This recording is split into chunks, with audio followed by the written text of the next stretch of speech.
ससुराल सहा न जाए, मायके रहा न जाए।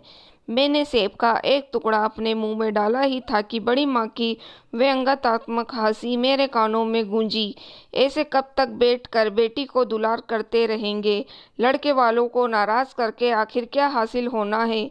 जिस घर के वंश को ये जन्म देने वाली है, वही लोग मुंह मोड़ कर बैठे हैं। अंततः सब यही कहेंगे, मायके वालों ने सहा कर लड़की ढींग बनाई बैठी है। बड़ी माँ मेरे पापा से कह रही थी। मेरे हाथों से सेब छूट कर नीचे गिर गया। मैं वही धम से कुर्सी में धंस गई। आंखों से आंसू की धारा बह निकली। पापा हर रोज दफ्तर से आने के बाद एक सेब अपने हाथों से मुझे पकड़ा देते और मैं खुशी खुशी खा लेती थी।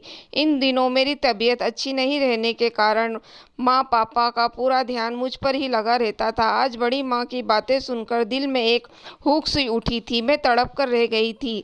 वैसे तो बड़ी माँ का बड़बोलापन की आदत थी, पर आज वो कुछ गलत तो नहीं कह रही थी। ससुराल वालों ने साथ साथ पति भी मुझसे मुंह फुलाए बैठे हुए थे। हर रोज दफ्तर 2 बजे डाकिया के आने का समय था। मैं किसी तरह सबकी नज़रों से खुद को बचाते छत पर जाती। चिट्ठी की राह देखते देखते मेरी आंखें पथरा गई थी। कल मेहमान घर का दामाद की चिट्ठी आई है। बिटिया हरी काका घर के पुराने सेवक मेरी मन की तड़प को भली भांति समझते थे। आज भी डाकिया के जाने के बाद मैं मायूस हो गई थी। बड़े अरमान से शादी के बाद श्रीवास्तव निवास की बड़ी बहू बनकर अपने ससुराल में कदम रखा था। मायके की प्यारी दुलारी बेटी को इतना आभास तो जरूर हो गया था कि ससुराल वालों को खुश रख कर ही वह अपने पति को खुश रख सकती थी। पति की नौकरी दूसरे शहर में थी। मैं उससे अलग अपने ससुराल में ही थी। वे जब भी घर आते उन्हें मेरी खुशियों से ज़्यादा ध्यान अपने परिवार की खुशियों पर होता था। किसे कैसे खुश रखना है, तरह तरह के टिप्स मुझे उनसे ही मिलते थे। मैं अपने पति की कसौटी पर खरा उतरने की हर संभव प्रयास करती थी। मैं किसी की उम्मीद पर खरी उतर पाऊँ या नहीं, पर खुद उम्मीद से थी। हाँ, मेरे अंदर एक नन्ही जान पलने लगी थी। सुनकर घर में खुशियों की लहर दौड़ रही थी। इतनी जल्दी माँ बनने की खुशी से कहीं ज़्यादा चिंता मुझे लोगों की कसौटी पर खरा उतरने की थी। मैं अपने ही मन की उलझनों में घिरती जा रही थी। फलस्वरूप मैं बीमार रहने लगी थी। जब मेरे पापा मुझसे मिलने आए, मैंने उनसे मायके जाने की इच्छा जाहिर की। मेरे पापा ने मुझे अपने साथ ले जाने के बारे में मेरे सास ससुर से बात की। उन लोगों ने मुझे जाने की इजाज़त तो दे दी, पर जल्दी वापस आ जाने की शर्त पर। मेरे अपने पापा के साथ अपने मायके चली आई। मेरे सपनों का घर, जहाँ कोने कोने में खुशियाँ बिखरी थी। मायके आकर मेरा रोम रोम फुल्लित था। माँ के गले लगकर मुझे बहुत सुकून मिला। भाई बहनों से मिलकर मेरी आंखें भर आई। सबके साथ समय कितना जल्दी पंख लगाकर उड़ गया था, कुछ पता ही नहीं चला। ससुराल जाने का समय बहुत नज़दीक आ गया था। अचानक मेरी तबीयत बहुत खराब हो गई थी। तेज़ बुखार के कारण मैं बहुत कमज़ोर हो गई थी। मेरे ससुराल वालों ने जो मेरे जाने के दिन तय किया था, उसी निश्चित तिथि पर मेरे पिता मुझे लेने आए थे। मेरे खराब स्वास्थ्य को देखते हुए पापा ने मुझे मायके में ही रोक लिया और मेरे पति से दोबारा आकर मुझे ले जाने की गुजारिश की। उस समय तो मेरे पति फिर आने का वादा कर लौट गए, पर मेरे सास ससुर तय समय पर मुझे नहीं भेजने के कारण मेरे माँ पापा से बहुत नाराज़ थे। उनकी नाराज़गी इतनी बढ़ गई कि मेरे मम्मा पापा या मैं उन्हें आने के लिए पत्र लिखते रहे, पर मुझे लेने के लिए कोई नहीं आया। हमारे पत्र का जवाब देना भी किसी ने मुनासिब नहीं समझा। अब पत्र की राह देखते देखते मेरी आंखें भी थक गई थी।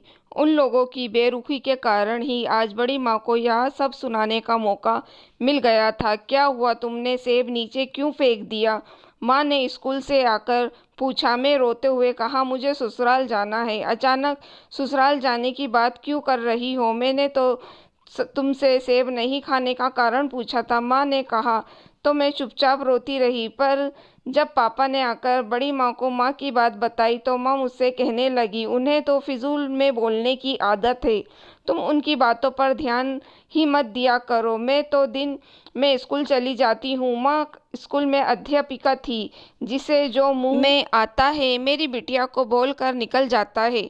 माँ ने प्यार से मेरे सिर सहलाते हुए कहा, पर मेरे आंसू थमने का नाम ही नहीं ले रहे थे और मैंने बस 1 मिनट ही रट मुझे ससुराल जाना लगा रखी थी।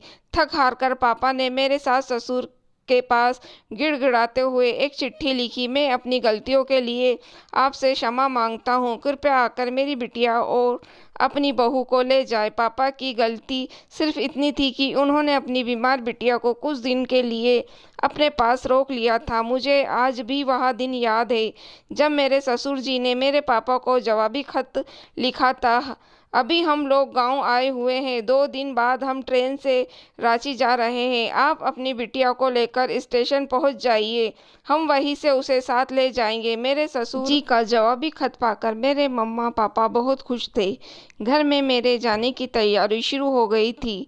मैं धीरे धीरे अपना सामान समेट रही थी। मेरा मायका छूट रहा था, पर इस बार मुझे ससुराल जाने की कुछ ज़्यादा जल्दी थी। बड़ी माँ की वजह व्यंगत हंसी अभी भी मेरे कानों में गूंज रही थी। आस पड़ोस वालों की भी घूरती निगाहों ने मुझे बेचैन कर दिया था। यूँ कहे कि इस बार मैं मजबूर होकर अपने ससुराल जाने के लिए बेताब थी। 2 दिन बाद मेरे माँ पापा मुझे साथ लेकर पटना जंक्शन पहुँचे। थोड़ी देर में ट्रेन स्टेशन पर आकर रुकी। मेरे पापा अपने हाथों में मेरे ससुर जी के लिए तोहफा वाला कपड़ा लिए और मेरी माँ मेरी सासू जी के लिए उपहार स्वरूप साड़ी के लिए उनसे मिलने के लिए ट्रेन के अंदर घुसे। उनके पीछे पीछे मैं कुली के साथ सामान लिए चल रही थी।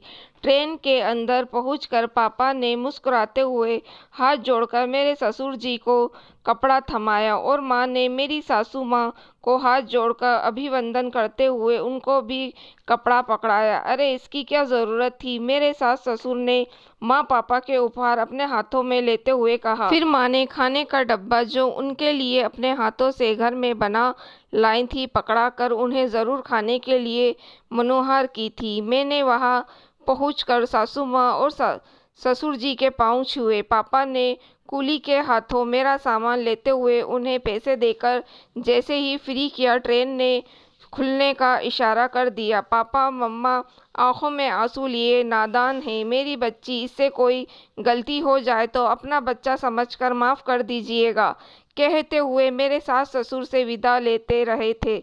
माँ पापा के नीचे उतरते ही ट्रेन धीरे धीरे रफ्तार पकड़ने लगी। मैं सूनी आंखों से अपने माँ पापा को जाते देख रही थी। मेरा मायका छूट रहा था, मेरा मन रो रहा था, फिर भी चेहरे पर झूठी हंसी लाकर अपने माँ पापा को हाथ हिलाकर विदा कर रही थी। हृदय में असंख्य पीड़ा लिए फिर भी दृढ़ संकल्प के साथ अपने ससुराल के लिए निकल पड़ी थी। बड़ी माँ की वह व्यंगत हंसी मेरे कान मन को लगातार कचोट रही थी। सच ही तो है, शादी के बाद शायद मुझे जैसी अनगिनत लड़कियों को अपने मायके में ज़्यादा दिन रह जाने के कारण घर और बाहर दोनों जगह लोगों की घूरती नज़रों का सामना करना पड़ता होगा, जिनकी गलती सिर्फ इतनी होती है कि वह किसी कारणवश ससुराल वालों की तय सीमा रेखा को लांघकर अपनी ही जन्मस्थली में कुछ ज़्यादा दिन गुजार लेती होगी। ससुराल पहुंचकर तानों की बौछार से मेरा स्वागत हुआ। व्यंग वर्णों का निवाला खाकर मैं अपने कमरे की ओर बढ़ चली। शायद एक बेटी की यही नियति होती है, ससुराल सहा न जाए, मायके रहा न जाए। आज 25 सालों के बाद इतिहास अपने आप को फिर दोहरा रहा है।